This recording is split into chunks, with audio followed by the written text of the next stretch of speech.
What's up, everyone? I'm Ruthina Porterfield, and this is Liberated Conversations with Ruthina. It's another Podcaster's Tea conversation, and this one is a little different because I am speaking with a former podcaster, Latricia. I call her Sweet, Latricia Peak. She is a former podcaster. She's also a recording artist, but she is the last of the three hosts of the Truth Reveal podcast that I haven't spoken with. And that podcast has ended just for now, but we're actually going to talk about that. We are going to talk about how a season ends and what that does to us and through us and the lessons that we can learn from it. You guys, this is one you might just need. So join the conversation.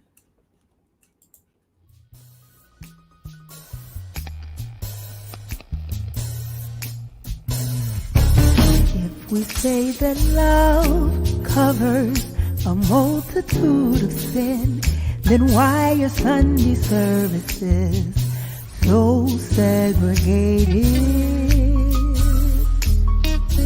Can we talk about it? If we say that love covers... What's up, Sweet? What's up, Latricia, as you are so known to the illustrious public? How are you? I am well. Excited to be here. I'm excited to have you because, like I said, you are the last of the three that I have not had on, but I don't have people on just to have them. I need a reason. Your other three co-hosts, Holly Harris, we had a wonderful conversation about caregiving and our experiences. That was a shared experience that we had in college. Mine went on into adulthood. And I had a wonderful conversation with your other co-host, April Cotton, April Rivers, excuse me. And we talked about voting. And that was an amazing conversation. So I'm happy to have you here because we're going to be talking about purpose because I'm in the middle of my season of purpose right now with the podcast. You are. I know. So I'm super excited about that. I want to make it clear how we know each other first. This is my sister, my sister in Christ, my COS sister, not just we're so beyond friends. That's just so beyond that. But I also wanted to have Sweet on because she put up a Facebook post that prompted me, and it was about self-promotion and being kind of afraid of that. And I felt that it was important to address that when we talk about purpose. Could you tell us a little bit about that particular post, if you remember?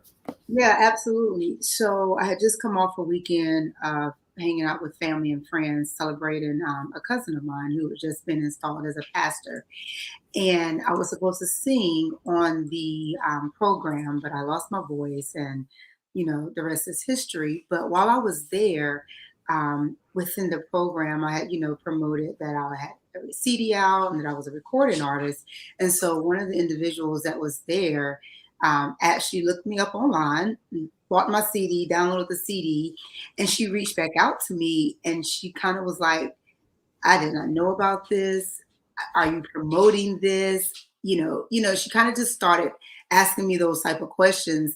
And I shamefully, was like, no, not really. And, it really just encouraged me to move forward.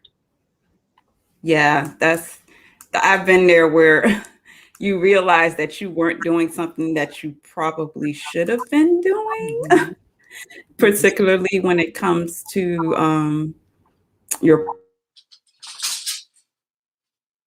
you've kept it under wraps. Right. A bit about that.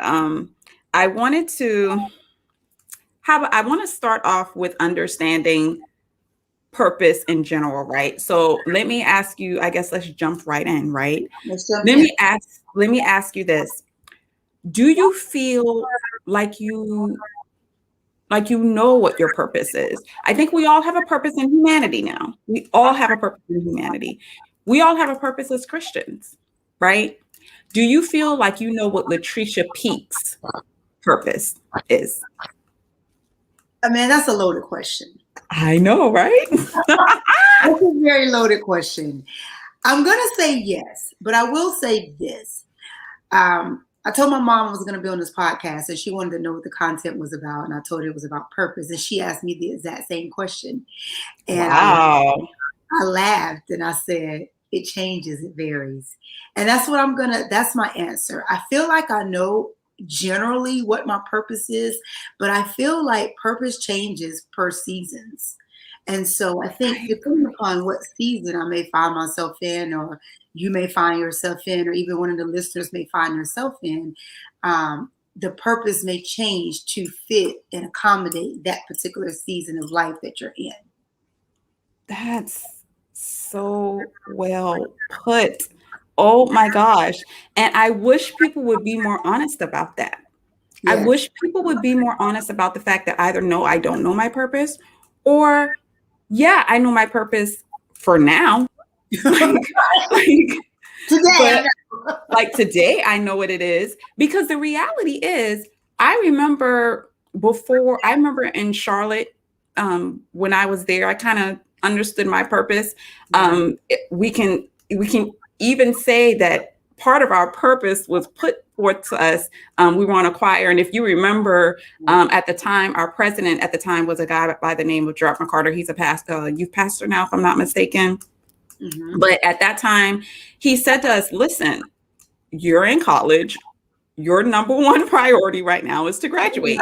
Graduate. That's your purpose. Like, that's your purpose. Yeah. And that's fine. It's absolutely fine. And then you graduate, and then your purpose changes individually, right? Definitely. So it all kind of depends on the season. Where are you finding or kind of discovering your purpose now? Where are you kind of trying to seek it out or settle into it now? Right now, I definitely feel like I'm definitely in a place of transition. So, Okay. With COVID last year, everyone transitioned, myself included.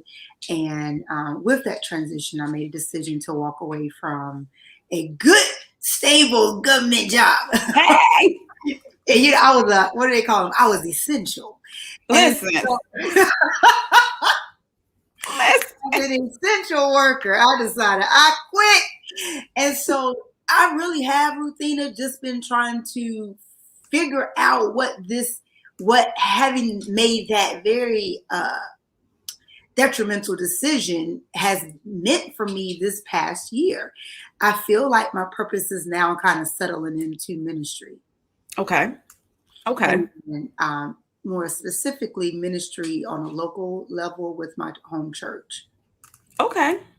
That makes sense. Yeah. So that's interesting as well, because I don't see the fullness of it, but it feels comfortable. It feels like this is where I'm supposed to be. Mm-hmm. I have peace about it, but I'm also trying to reconcile some of the inhibitions I currently have about it. How am I going to support myself? Mm-hmm. Is this enough to support myself? Mm-hmm.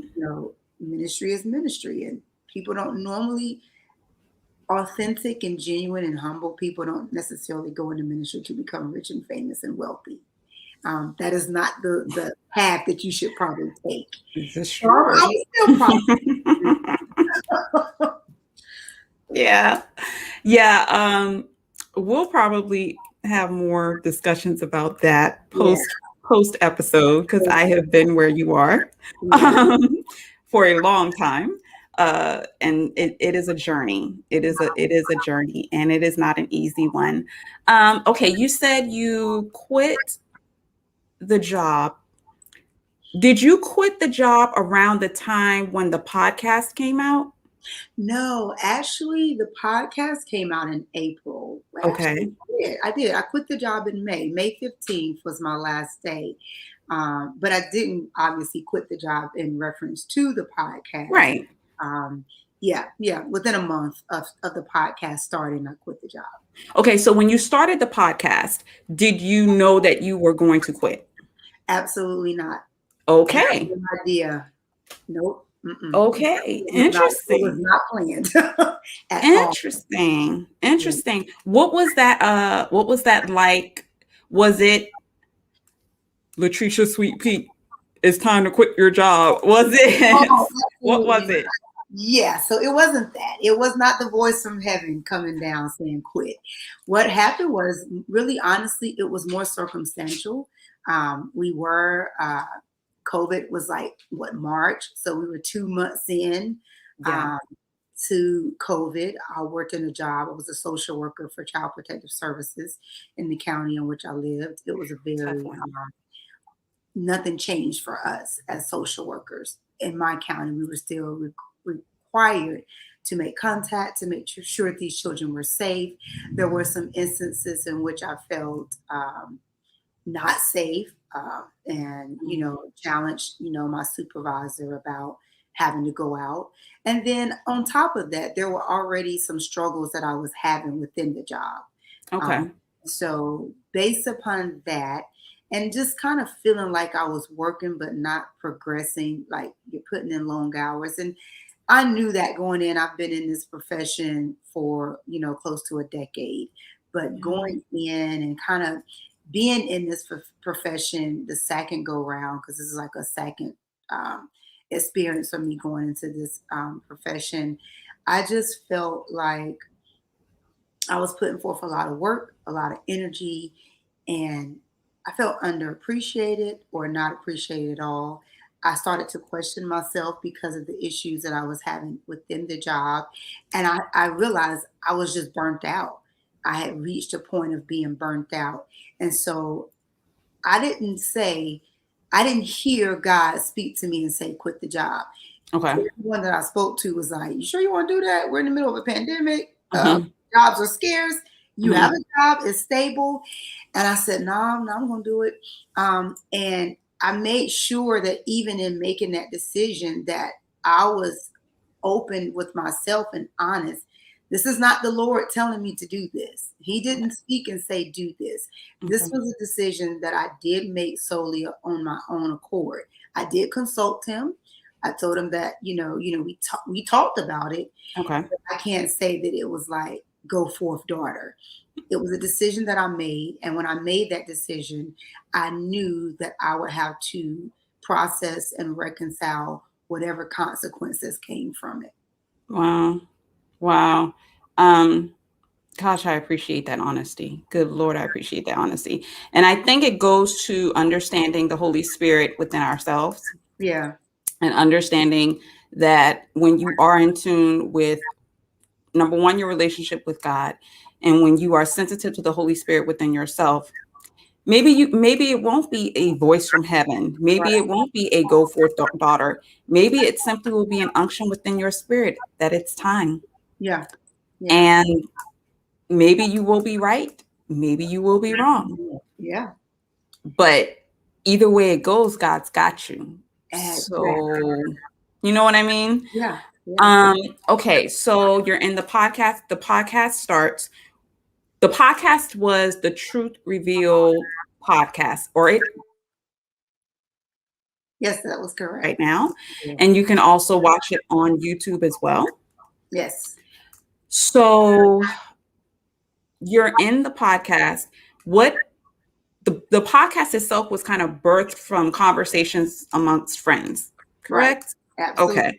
And it wasn't birthed because the pandemic was going on. It was something that was in the making for a couple years, from what I understand. Absolutely. We were talking about it in 2019.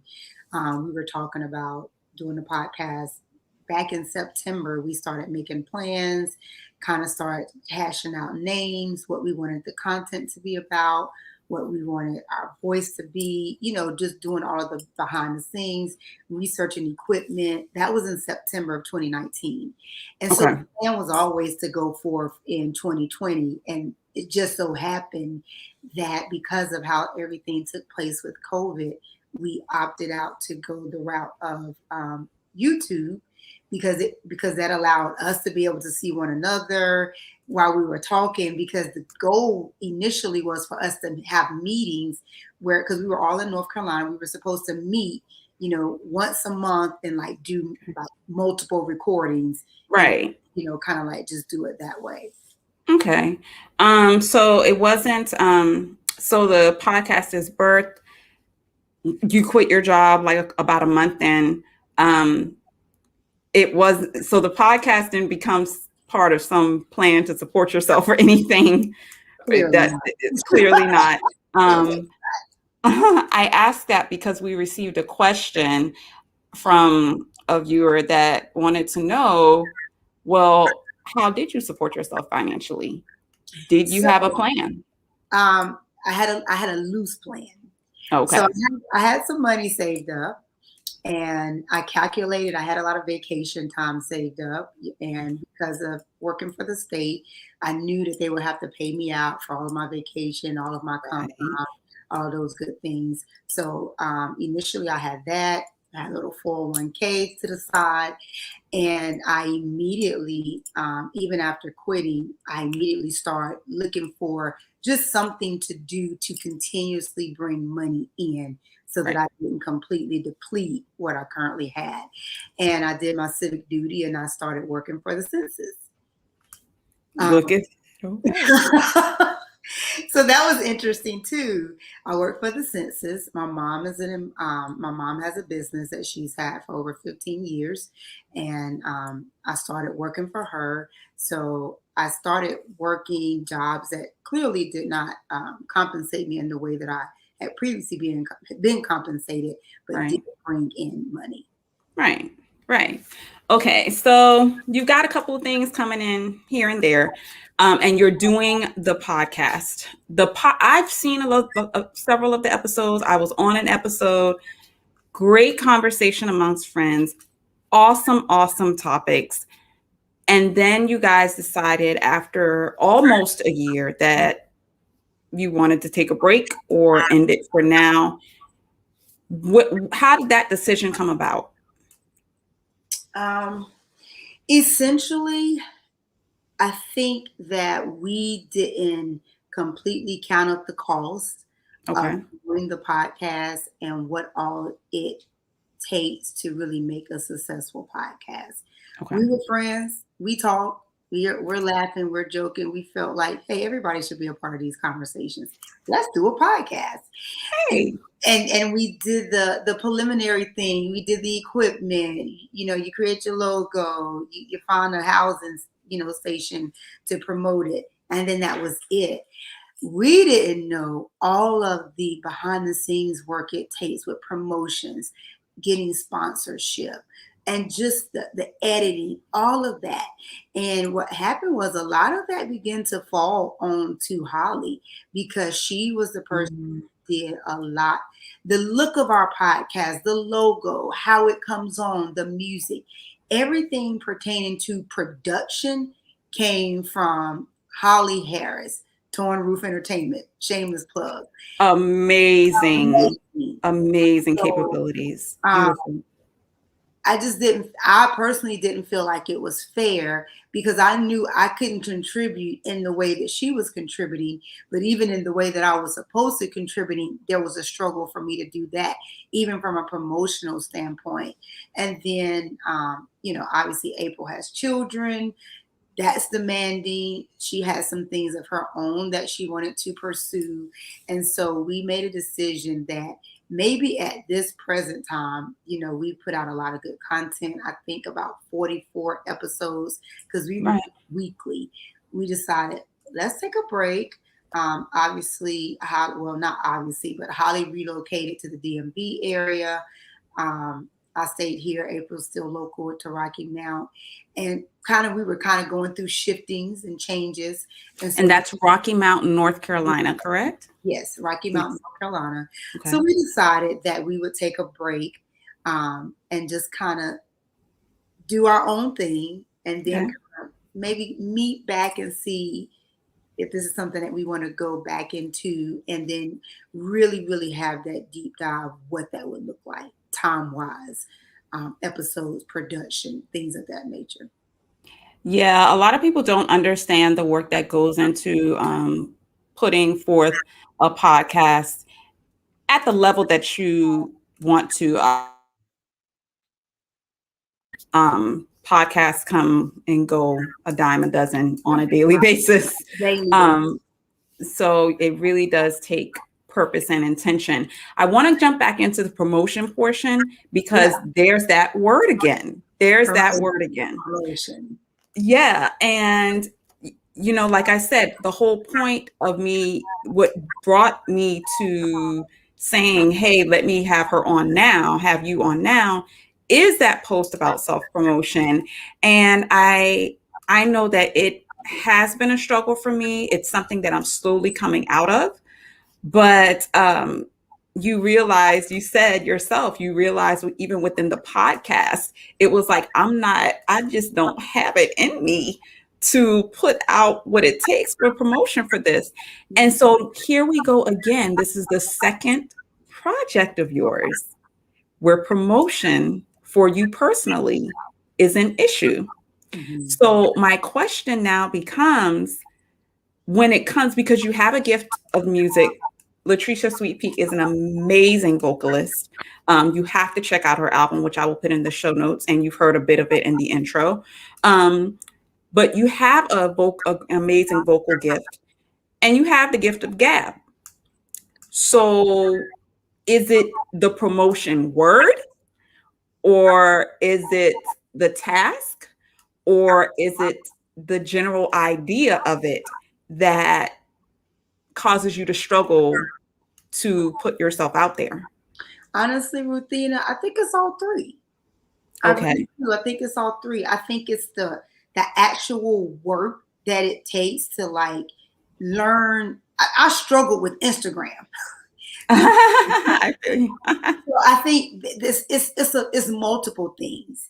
If it were as simple as paying someone to say, I want you to upload X, Y, and Z about me, about my music, about whatever, about the podcast, that's simple because that just means taking money and essentially throwing it to someone or giving it to someone. Yes, but when you don't have those finances, you have to become that person. You have to use that initiative to do those things yourself. And that was just something that I consistently struggled with, the learning how to promote, what avenues to promote, the technology needed to promote. And even, that's one aspect, but then just the whole idea of self-promotion. And I'm realizing that it wasn't healthy. It's not been a healthy view because in my mind, and this is something that I'm reconciling and I'm trying to work through, and I feel like I'm working through it, but in my mind, I felt like, I think somewhere along the line, I was taught subconsciously that it's bad to promote yourself, and it's very advantageous and it's very self-centered and narcissistic. And let the Lord elevate you. Yes. Let another lips praise you. This is scripture, and so I think that became very deep-seated, rooted in me, and it really impacted how I put myself forward or put my best foot forward. Okay. Well, that's something that we all, well, I'm not going to say that we all, because some people are amazing at this. Yeah. Some people, and the proof is in the pudding, because a lot of the more successful people know how to put themselves out there. I have one of my closest friends since high school. This chick, I don't understand how she is able to promote herself in the way that she does it, because she has an ability to do it in a way that does not seem self-promoting. It seems just a part of the business. She knows how to network. She knows how to work it out. Yeah, no, not Ruthina. It's something that I'm learning until, and I think I told you this before, until I had a conversation with a brand specialist with a Christian point of view that explained to me that if you are promoting more so your purpose than promoting yourself, then it's not self-promotion, because now once you're promoting your purpose, and again, you have to know what that purpose is. Right. If you're promoting your purpose, then it goes back to you promoting him, Yeah. Right. promoting Christ. And then it's not self-promotion. At that point, you're putting up a sign. You are using yourself as a highway, street sign, or whatever to say, hey, here's the direction to the guy that put me in front of you. Wow, that's good. You know what I'm saying? And so that really kind of changed how I approached that whole idea. And So go ahead. No, I was saying I think that's good because Holly and I, when we did the project, that was something that we constantly have kind of both battled with that and struggled with that. And her words to me were, he would not have given us these songs. He would not have downloaded this music just for it to not be heard, for people to not know about it and be exposed to it.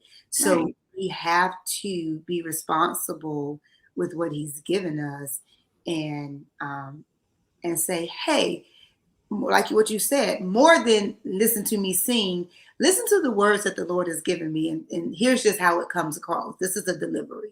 Right. So I think that's something to address.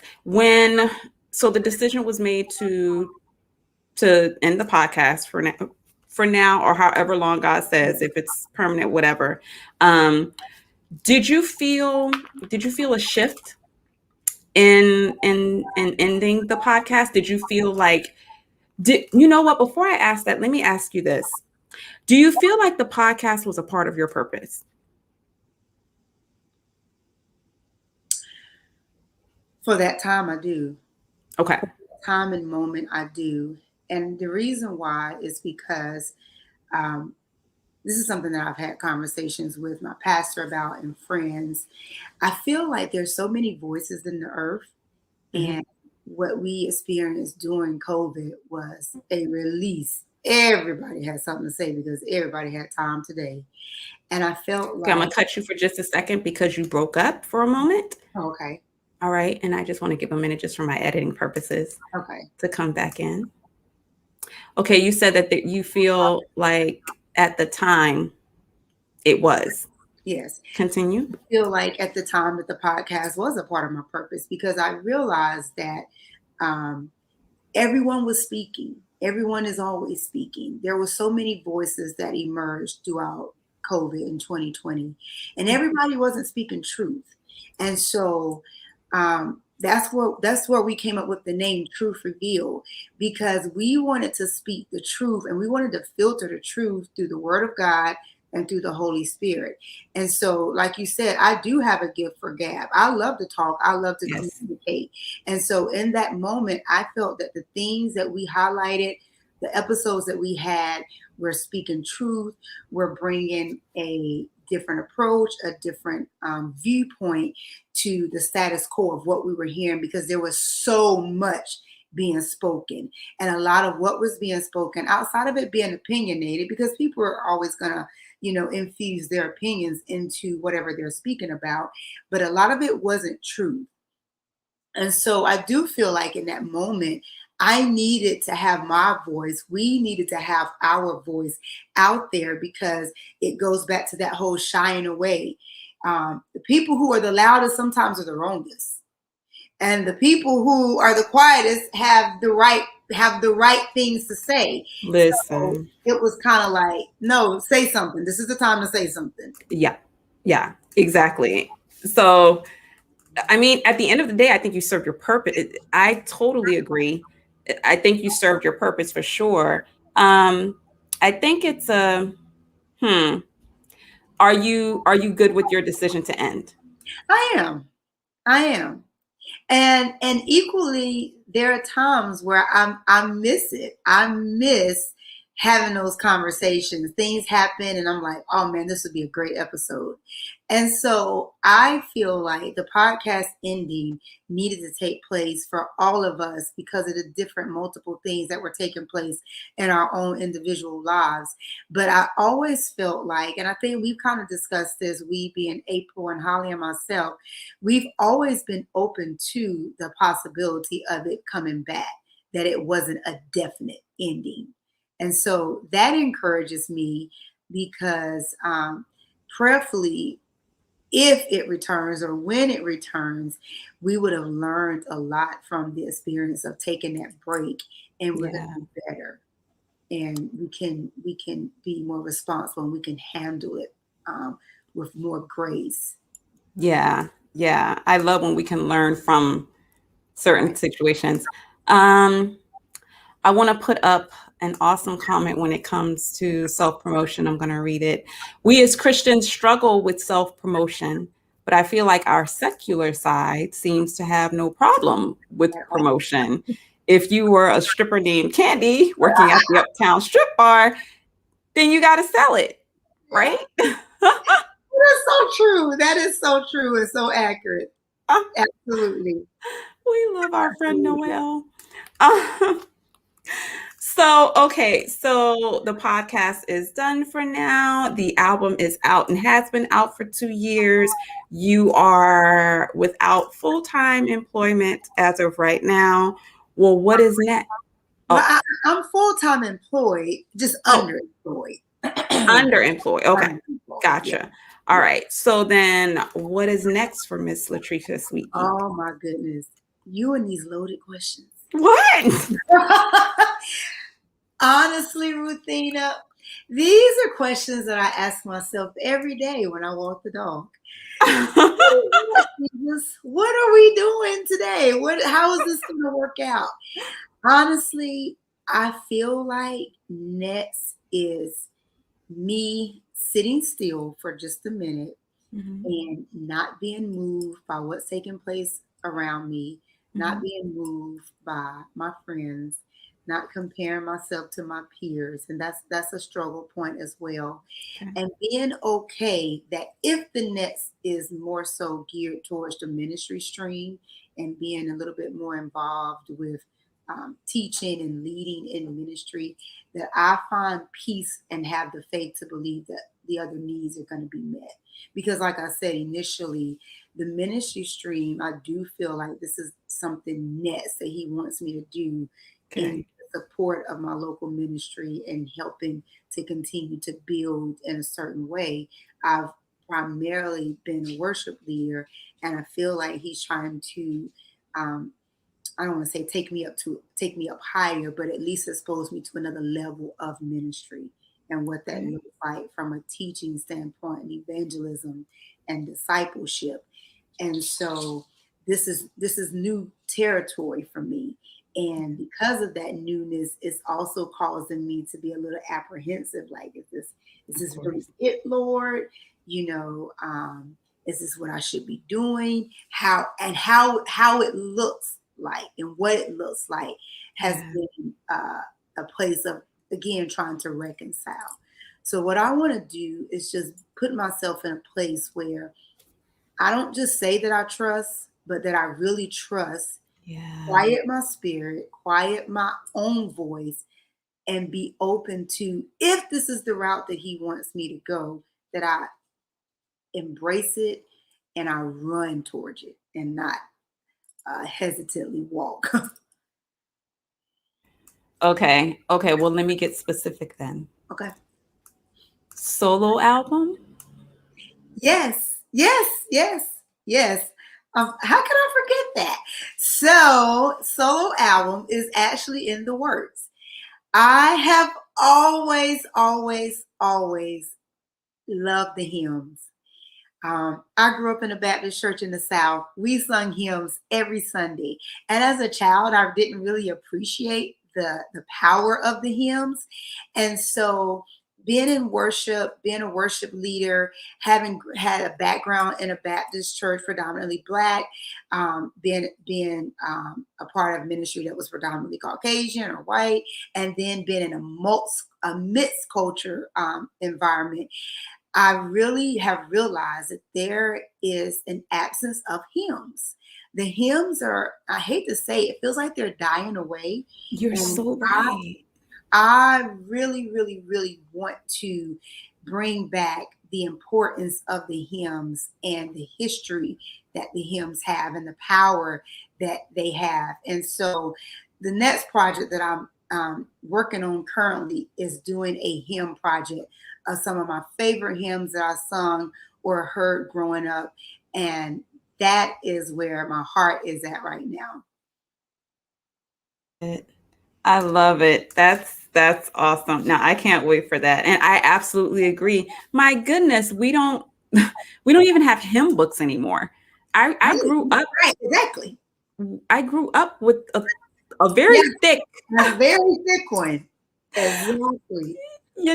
and I feel I'm so nervous that this generation won't have a clue. We have a great comment at the cross, blessed assurance, do not pass me by. All of those, All of these all of great those. hymns. There's so many of them that have been totally ignored for what 20, I feel like since the turn of the century. Yeah, yeah. And it's sad because there are so many new musicians being raised up, so many young musicians. And so sometimes it's frustrating if you're singing a song and I want to transition into a hymn. I'm singing, a contemporary Christian song and there's a hymn that completely aligns with what I'm singing and they can't play it because they don't know it. That And is it's like, sad, this is our foundation. right? The hymns have so much power. And as an adult, and as someone who's growing in my relationship, and as someone who is who has become intimately acquainted with the Father, these hymns have a whole separate meaning than me singing them as a kid because it was something that we did as a part of like the liturgy of our church service. At the Right. cross means something different when you understand the significance of the cross Yeah. and how it reconciles you back to the Father. You Yeah. know, that stuff, it all, blessed assurance is different. It just Yeah. hits different. Yeah. So I definitely want to bring back some respect to the hymns. Put some respect on those Respect hymns, on it, man. right. I love it. Well, that is something that we are definitely going to look forward to. In the meantime, Two for the Price of One is out with you and Holly Harris. Where can they get that album? They can get that on Apple iPad, Apple iTunes. Sorry, Apple iPad. You have an iPad. Apple iTunes. Anywhere where there is any type of streaming, Spotify, YouTube. You can listen to the album. Anywhere where there's a streaming network, you can get that album. Yeah. And then also the Truth Reveal podcasts are available on YouTube as well. And all And your favorite podcasting platforms? yep, on your favorite podcasting platforms. Okay, awesome. Latricia, thank you so much for joining me for a liberated Thank you for conversation. having me. I'm so excited that I finally got to get you on here. I just wanted to make sure it was for the right purpose, not Yeah, just arbitrary. absolutely, absolutely. So thank you so much. Hang in there. Yes. Okay. So you guys, thank you so much for joining me for this liberated conversation. This is awesome. Don't forget to check out the Truth Reveal podcast. It is still available on YouTube, on your podcasting platforms. I have the album Two for the Price of One, and it is an awesome one. You might want to check that out as well. Hey, listen to it on YouTube first before you buy it and say, hey, okay, yeah, I'm feeling this, and then purchase it. Go ahead and support our new artists, our independent artists. In the meantime, everyone's still asking. Yes, the book is coming out. Pre-order will be available on August 17th on my birthday. And then the official launch is on September 17th. Liberated from the Hill is coming at you soon. In the meantime, peace, stay cool, and God bless.